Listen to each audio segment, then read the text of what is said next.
ಈ ಪತ್ರಿಕಾಗೋಷ್ಠಿ ಏನಿದೆ ಅಂತ 17ನೇ ತಾರೀಕಿಗೆ ಸನ್ಮಾನ್ಯ ಮುಖ್ಯಮಂತ್ರಿಗಳಾದಂಥ ಸಿದ್ದರಾಮಯ್ಯನವರು ಕಲ್ಯಾಣ ಕರ್ನಾಟಕ ಉತ್ಸವಕ್ಕೆ ಬರ್ತಾ ಇದ್ದಾರೆ. ಆ ಸಂದರ್ಭದಲ್ಲಿ ನನ್ನ ಕ್ಷೇತ್ರ ಗುಲ್ಬರ್ಗ ತಾಲೂಕಿನ ಕೌಲ್ಗಾ ಕೆ ಗ್ರಾಮದಲ್ಲಿ ಈ ಹಾಲು ಮತ್ತು ಸಮುದಾಯ ಮತ್ತು ಗ್ರಾಮಸ್ಥರು ಕೂಡಿಕೊಂಡು ಒಂದು ಸಂಗೊಳ್ಳಿ ರಾಯಣ್ಣ, ಕ್ರಾಂತಿವೀರ ಸಂಗೊಳ್ಳಿ ರಾಯಣ್ಣನ ಪ್ರತಿಮೆ ಮಾಡಿದ್ದಾರೆ.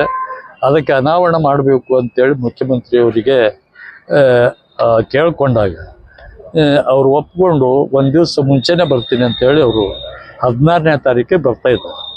ಆ 16ನೇ ತಾರೀಕಿಗೆ 4 ಗಂಟೆಗೆ ಏರ್ಪೋರ್ಟಲ್ಲಿದ್ದು ಡೈರೆಕ್ಟಾಗಿ ಕೌಲ್ಗಾ ಕೇಕ್ ಸುಮಾರು 5 ಗಂಟೆಗೆ ಅಲ್ಲಿ ಇರ್ತಾರೆ.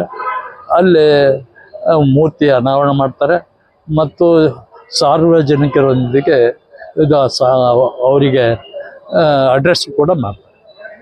ಅದಾದ ನಂತರ ಮತ್ತೆ ಗುಲ್ಬರ್ಗ ಹಾಲ್ಟ್ ಇದೆ.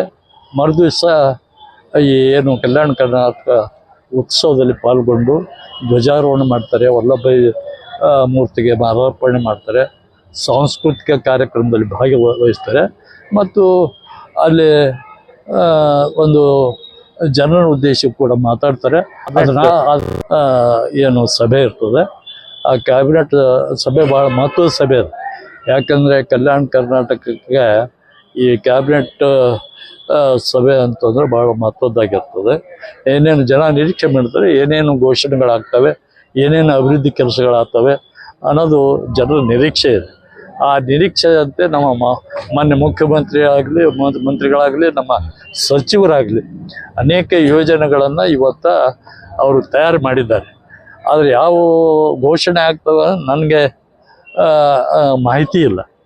ಬಹುಶಃ ಹೆಚ್ಚಿನ ರೀತಿಯಿಂದ ಲಾಭದಾಯಕ ಈ ಕ್ಯಾಬಿನೆಟ್ಟು ಈ ಭಾಗಕ್ಕೆ ಅನುಕೂಲ ಆಗ್ತದೆ ಅಂಥೇಳಿ ನಾನು ಭಾವಿಸ್ಕೊಂಡಿದ್ದೀನಿ.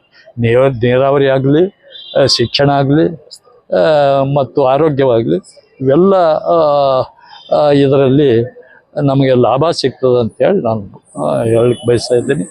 ನಿಮ್ಮೆಲ್ಲರಿಗೆ ಧನ್ಯವಾದ.